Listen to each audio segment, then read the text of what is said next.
So before we get into this video today, I wanted to quickly tell you guys about a top secret contest I'm doing in my Discord server. Whoever draws their favorite moment on the Tenji channel gets the chance to win a $20 Steam gift card. All you need to do to enter is to go to my Discord server and participate in the contest. No subscribing, no liking the video, no sharing necessary. Just joining my Discord, drawing your favorite moment from the channel. That's all you gotta do. On top of that, all who participate in the contest on Discord get a free roll for the 250 sub club. So join my Discord and participate in the contest if you feel like it, and other than that, time to begin the video. Hey everybody, and welcome to today's video. As you may have already noticed, I recently hit 250 subs. I know it's a very specific milestone to celebrate, especially this early on in my YouTube channel's lifespan, but it was a small goal I set for myself to help me improve making my content and help me grow on this platform. You know, baby steps. So as a reward for helping me get to that milestone, I wanted to do a Q&A for all those who are recently discovering my channel.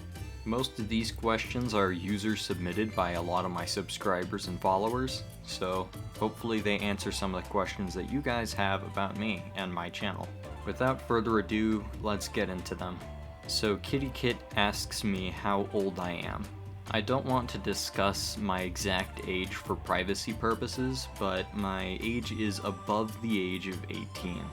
I'm still a senior in high school right now, so if that's why I sound kind of young but also kind of old, that's probably why.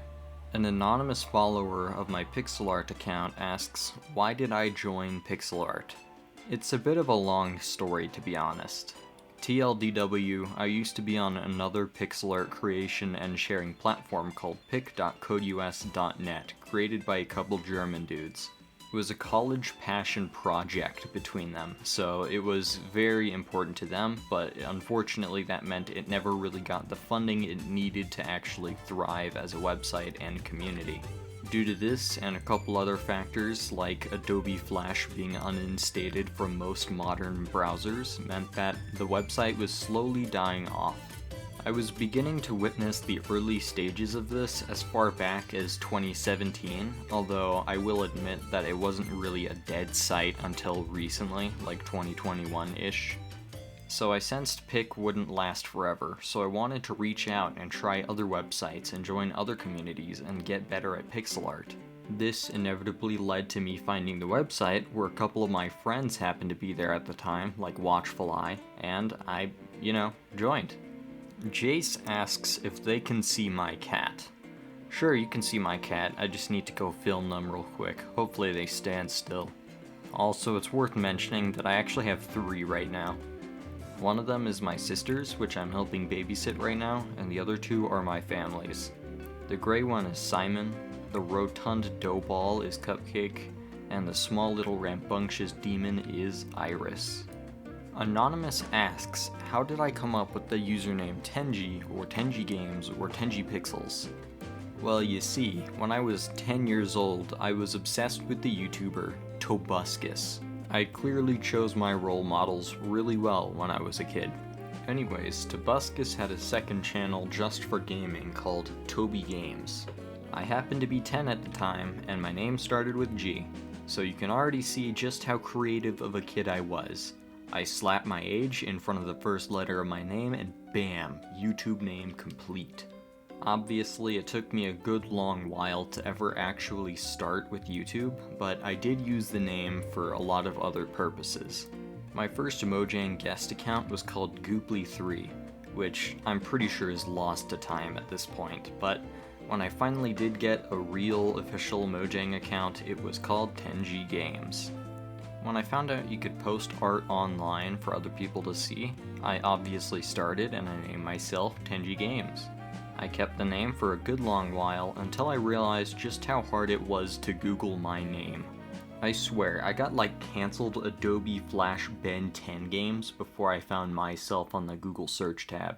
Yes, in a way, I was technically ego searching myself on the internet to see if people were talking about me, but it was also so that way I could create a marketable name, so that way people could actually remember who I am and where I'm from.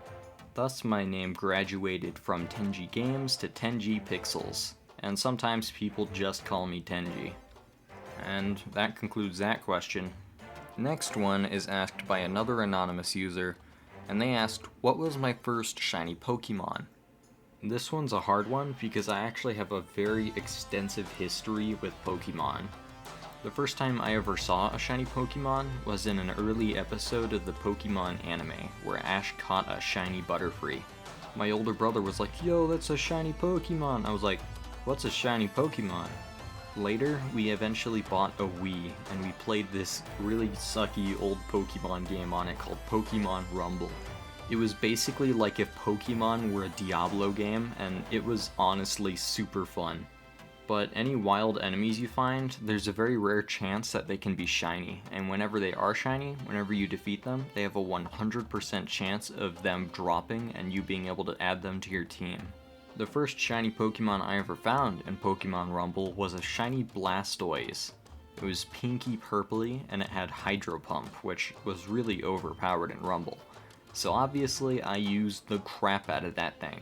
Until eventually I got to the level where that thing was basically a one-shot from any standard enemy at the dungeons I was at. So I eventually found more shiny Pokemon that I also added to my team. But yeah, that's how I started my insatiable desire to catch shiny Pokemon. STLS asks, what got me into making art in the first place? That one's also a little tough and hard to answer, but I think the answer is my family. My mom got an art degree, my dad was big into digital design sort of stuff, my older brother and older sister were into art as well, so naturally I also wanted to draw because I wanted to be like them. I had a lot of fun in making fake Pokemon, I had a lot of fun making like fake video games that never existed. It was definitely what shaped me into the person I am today. I noticed my skills started to accelerate in late 5th grade. Because that's when I went through my zombies phase. I was really into things like Call of Duty Zombies, except I was never allowed to play it, so I would just discreetly watch videos of it that would scare me to the point of crapping my pants, and then I would create my own fantasy zombie world where there were tons of fantastically deranged, alien-ish zombie things. But when I started to draw them in pen, I discovered how to crosshatch. So my drawings by like 5 started to look like berserk looking art sort of stuff. I mean, it wasn't good, of course, I was still a stupid kid, but I was really getting into the edgy, gory artwork. But since I went down the path of wanting to draw realistic zombies that could scare people, I ended up studying musculature and skeletal anatomy. And that led to my habits of studying something and then trying to replicate it, and then eventually being able to replicate it consistently, creating my desire to grow as an artist and to become a better artist and person as a whole. And that is the reason why I can probably write an entire book about the physics of scattering light on snow, because holy crap did I study a lot for that. And I used it in like 2 drawings. I'm disappointed with myself. Air Roar asks, how long does it take for me to make an art piece? Most professional artists can answer this pretty quickly. It can be like, oh, I spent like 30 hours on this, or oh, I spent 100 hours on this. For me, it's pretty wonky. I hardly keep track, so I usually estimate after the fact. And on top of that, I don't have a consistent time schedule for whenever I create art. It just sort of happens at random intervals, at random speeds. It's so weird. Like the Dream Alloy Space Jess drawing, it looks like my best, most technical, detailed work of all time, but it only took me like 5 hours to make. I'm not even kidding. Like, I just drew the first early work in progress, and then I finished the drawing in like 2 days, max. And then you compare that to something like Nature Reclaims the Giant, which technically doesn't look too great. It's just got like a lot of individual features. I guess the drawing is less than the sum of its parts, but I spent literally like 100 to 200 hours on that thing, just drawing non-stop for several weeks. Which is funny, because like technically it's not even all that impressive. I just have a very tedious work style when it comes to animating. A bit of advice coming from me, you know, the chronic overthinker who spends way too much time on a drawing to the point where I downgrade it. Here's my tip for you. Don't overthink it. Sometimes the drawing is much better when it is simpler and less detailed than it is when you go all out omega tryhard trying to get everything perfect. That's the glorious part of artwork. It's learning to do things better and faster and more efficiently without taking as much time. In the real world, time is money. There's opportunity cost to everything, so make sure to be able to learn how to do stuff fast and efficiently rather than obsessing over every minuscule detail that the buyer wouldn't even notice after they commission you. Of course, spend your time on the drawing, of course. I want you to make a good product. I want you to get better as an artist, but it's hard to do that when you spend all of your time perfecting something small and minuscule rather than just making a really good product and making it quickly and efficiently. Anyways, next question. Anonymous user says, "Can we be friends?" And this is a very specific answer that I was kind of afraid of, but I feel like I should address this now before I happen to get big, if that ever occurs, of course. No, I can't be friends with you exactly. I'm just a funny internet man who talks to a camera and yells at a mic. You don't know me, I don't know you, it's not personal. Maybe if you attend my streams or watch my videos and talk to me in private a bit, yeah, I guess we're friends, but just because you watch my content or interact with me a little bit online does not necessarily make us friends. Parasocial relationships are very complicated things nowadays, and I feel like that's something that most influencers, big and small, have to deal with on a daily basis. So I'm just gonna nip the problem in the bud here and say, no, we're not friends. My friends are my friends, but if you don't think you're my friend, you're probably not my friend. I'm just saying that just so more people don't like walk up to my house and be like, hey, is that Tenji? You know, and like talk to my family and stuff. That's just weird. Don't do that. Not cool. By the way, no one's ever done that before. I'm just saying, in the case if it ever does happen, I would not enjoy that at all. Boundaries are important. Now that you know mine, I will respect yours. Chucklefan asks, would you rather have unlimited bacon, but no more games, or games, unlimited games, but no games?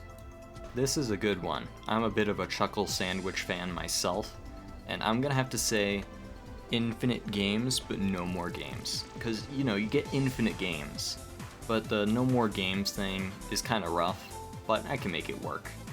Another anonymous user asks, what is my main inspiration/motivation to draw, and what got me into pixel art?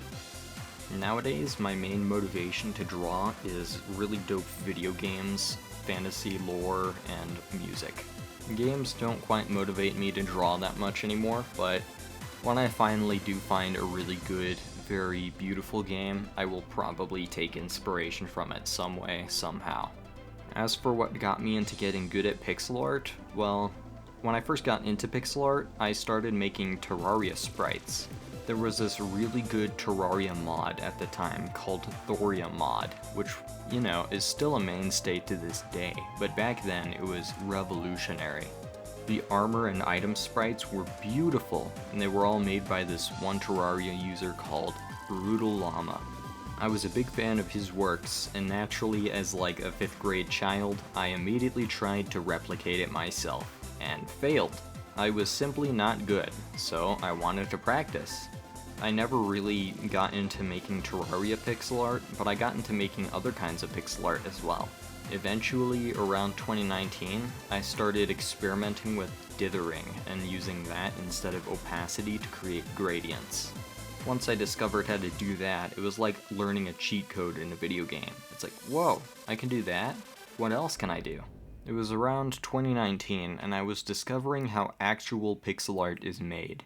People were telling me how to anti-alias and why I should anti-alias.